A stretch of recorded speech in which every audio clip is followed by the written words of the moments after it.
Saludos especiales, familia del Ministerio Bendiciendo las Naciones. El conocido evangelista británico David Hathaway compartió recientemente que mientras él viajaba por Europa, comenzó a notar que la Unión Europea empleaba ciertos símbolos bíblicos para indicar su identidad corporativa.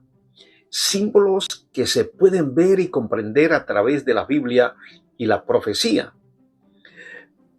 Por ejemplo, la Torre de Babel de Génesis 11, destruida por Dios como símbolo de rebelión. El león que en muchas tradiciones representa el coraje y la determinación, y que también se asocia con el poder y la autoridad, como en los escudos de armas de varias monarquías. La mujer cabalgando sobre la bestia y violada por ella, una profecía que se encuentra en el capítulo 7 del libro del Apocalipsis. Los imperios mundialistas opuestos a Dios, interpretado por el profeta Daniel en su libro capítulo 2, que terminan en los pies de la imagen. Ahora, hablando del viejo continente, mientras que la Unión Europea se formó a partir de una visión de ver a una Europa unida desde el Atlántico hasta el Uras, Rusia lo tomó al revés. La visión fue diferente desde los Urales hasta el Atlántico. Las piernas de hierro profetizadas en Daniel 2, algunos lo interpretan, por ejemplo, con el Imperio Romano cuando intentó unificar y gobernar Europa mediante la conquista, pero finalmente fracasó.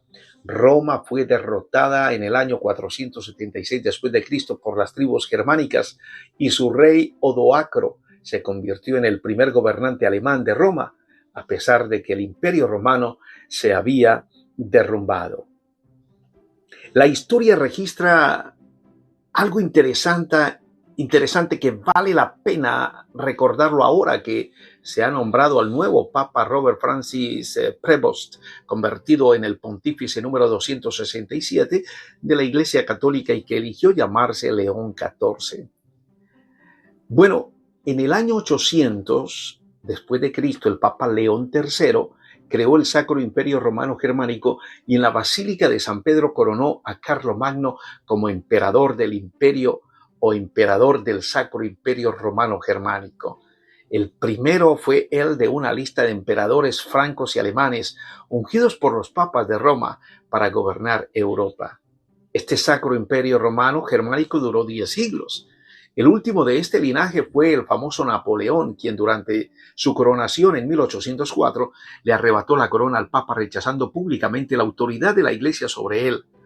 Napoleón llegó hasta Moscú en su conquista de Europa y fracasó. Luego, en el siglo XX, Hitler se alzó y se convirtió en Führer de un imperio alemán para gobernar, ojo, no solo Europa, sino el mundo entero. Gracias a Dios, fracasó. Ahora bien, si observamos el concepto de historia de Putin, el Sacro Imperio Romano Germánico en Europa, es decir, los dos pies de hierro en Daniel 2 que representan tanto Roma, la primera Roma, como Constantinopla, la segunda Roma, que cayó ante el Imperio Turco Otomano en 1453, de alguna manera perdió legitimidad. Y el evangelista David Hathaway, que ha predicado por muchos años en la Europa del Este, asegura que la herencia espiritual pasó ahora a Moscú, la tercera Roma. Este es un concepto teológico, político y militar inventado en los siglos XV y XVI por Iván el Terrible, cuando declaró que su principado de Moscú sería ahora el nuevo zar de Rusia, el gobierno de un César o zar romano con intenciones imperialistas de conquista. Hoy día vemos a una Rusia con una Ucrania y Bielorrusia subsumidas como parte integral. Para Putin, Moscú es el sucesor de la antigua Roma, imitando la paz romana, que duró 200 años. Aquí están las semillas del conflicto actual. Mientras que para Europa, el 80º aniversario celebrado durante estos días del fin de la Segunda Guerra Mundial fue una celebración de la paz, en Rusia se sintió mucho más como una celebración de la guerra. ¡Wow!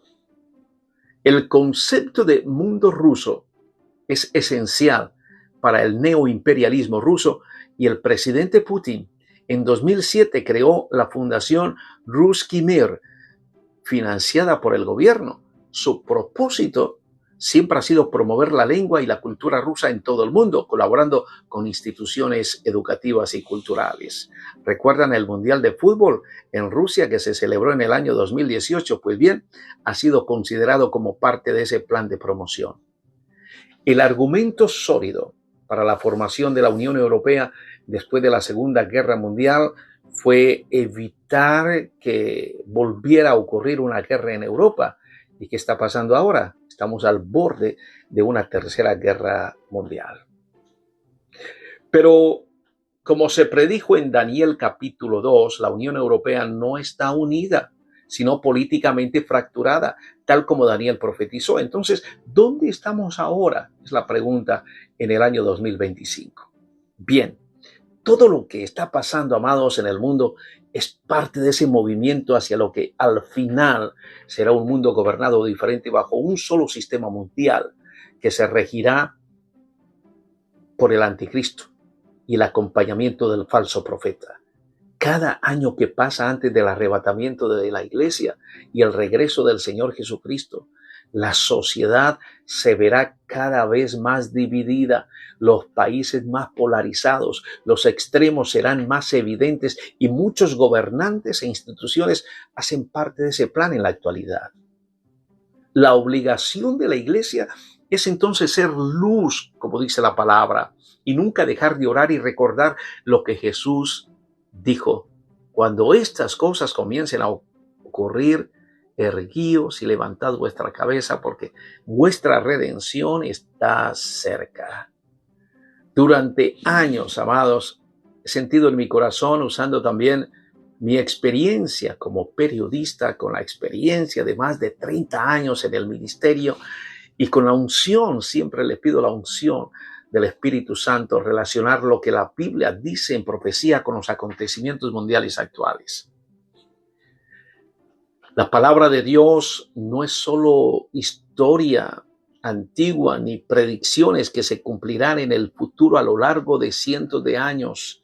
La palabra de Dios se relaciona directamente con el presente en el que vivimos.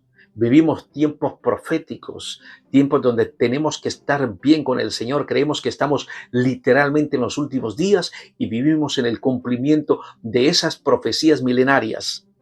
Esto significa que el profeta moderno ve y comprende que los acontecimientos mundiales se están desarrollando exactamente como lo dijeron los profetas, tal como sucedió con Jesús, donde la Escritura dice: para cumplir las palabras del profeta, Jesús hizo. Iglesia, así es, Jesús vino a actuar, oraba y actuaba. De ahí sale la palabra en nosotros, oración. Y por esa razón la iglesia, nosotros, la verdadera iglesia del Señor, nosotros debemos orar y actuar con corazón pastoral. El Señor me lo bendiga. Un abracito especial. Les amamos.